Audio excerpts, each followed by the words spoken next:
आर्यन शहर की भीड़ भाड़ से थककर एक पुराने पहाड़ी गांव के एक बड़े से बंगले में शिफ्ट हुआ था। बंगला सस्ता था, सुंदर था और सबसे बड़ी बात बिल्कुल सुनसान था। पहली 2 रातें सुकून से गुजरी, लेकिन तीसरी रात जब आर्यन अपने कमरे में सोने की कोशिश कर रहा था, उसे एक अजीब सी खुरचने स्क्रैचिंग की आवाज आई।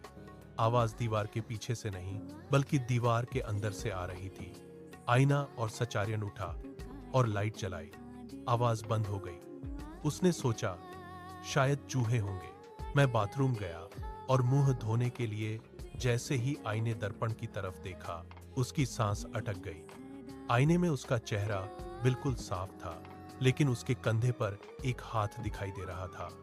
एक ऐसा हाथ जो बिल्कुल सफेद था, जिसके नाखून काले और टेढ़े मेढ़े थे।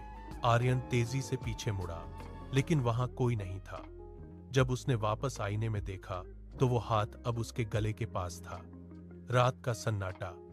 आर्यन डर के मारे अपने बिस्तर पर कूद गया और कंबल ओढ़ ली।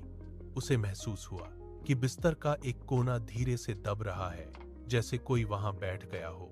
फिर उसके कान के पास एक ठंडी भारी आवाज गूंजी, तुमने मेरी जगह ली है, अब मुझे तुम्हारा जिस्म चाहिए।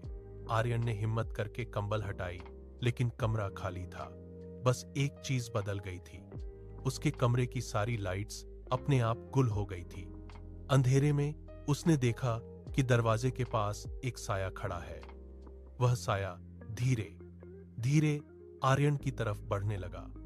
अर्घे की वीडियो के लिए लाइक करें, सब्सक्राइब करें।